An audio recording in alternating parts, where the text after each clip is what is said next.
ആചാര്യ, ഈ മമ്മൂട്ടി സാറിന് എവിടെ വെച്ച് അടി കിട്ടിയെന്നാ നിങ്ങൾ കേട്ടെ?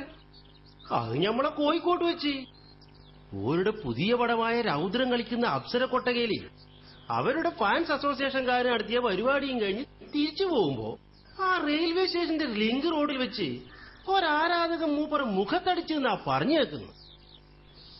ഇതിനെയൊക്കെ എങ്ങനെയാ ആചാര്യ ഒരടിയുടെ കണത്തിൽപ്പെടുത്താൻ പറ്റുക? അടിന്നൊക്കെ പറഞ്ഞ പണ്ട് നമ്മുടെ ശ്രീമാൻ മോഹൻലാലിന് കിട്ടിയ അടി. അതും ഒരു സാധാരണ ആരാധകനൊന്നുമല്ല, ഒരു പോലീസുകാരനാ അടിക്കണ്ടായേ. അണ്ണ, നമ്മളെ ലാലെണ്ണ അത് എവിടെ വെച്ചാ അണ്ണ കിട്ടിയേ?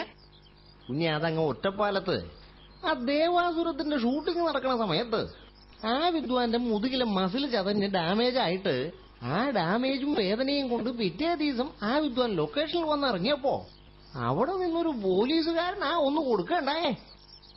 വാസ്തവണോ സഖാവേ നിങ്ങൾ ഈ പറയുന്നേ? പിന്നില്ലാതെ. ഈ അടി കിട്ടി 3 വർഷത്തിന് ശേഷം ലാൽ ഇതുപോലെ ഷൂട്ടിങ്ങിനായി വീണ്ടും ഒറ്റപ്പാലത്ത് എത്തിയപ്പോ ആ പോലീസുകാരൻ വന്ന്, ലാലേട്ട, അന്ന് നിങ്ങളെ തല്ലിയത് ഞാനാണ്, എന്നോട് ക്ഷമിക്കണോന്ന് പറഞ്ഞുന്ന് ശ്രീമാൻ മോഹൻലാൽ തന്നെയാ ഇന്നാള് പറയണ്ടായേ. തിരുമേനി, മമ്മൂട്ടി സാറിന് ഇപ്പൊ കിട്ടിയെന്ന് പറയപ്പെടുന്ന അടി നമ്മുടെ ലാലേട്ടിന് കിട്ടിയതുപോലെ ആരാധകന്റെ അല്ലെന്നാ നാട്ടുകാർ പറയുന്നേ.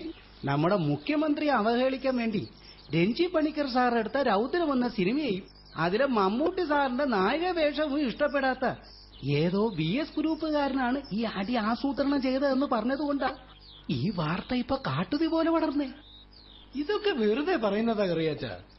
ഓടിക്കൊണ്ടിരിക്കുന്ന വണ്ടിയിൽ ചാടി കയറിയ ഒരു പയ്യൻസ് ആവേശം മൂത്ത് എന്നെ ഒന്ന് തൊട്ടതല്ലാണ്ട് എന്റെ മുഖത്താരും അടിച്ചിട്ടില്ലെന്ന് മമ്മൂട്ടി സാർ തന്നെ ഇങ്ങ് പറഞ്ഞല്ലോ.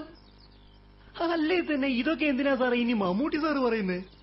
നമ്മള് മലയാളികള് അരിശം മൂത്ത് ആരെ കൈവച്ചാലും സിനിമാക്കാരെ കൈവയ്ക്കൂ സാറേ. മണ്ണിലും വിണ്ണിലും അല്ലാതെ എയറിൽ നിൽക്കുന്ന ഈ താരങ്ങളെ നമ്മൾ പാണ്ഡ്യമക്കളെക്കാൾ സ്നേഹിക്കുകയും ബഹുമാനിക്കുകയും ആരാധിക്കുകയും ചെയ്യുന്നു. ഇവിടെ ആർക്കാ സാറേ അറിയാത്തെ? അടിച്ചാൽ മുതുകിലടി, വയറ്റിലടിക്കരുത്.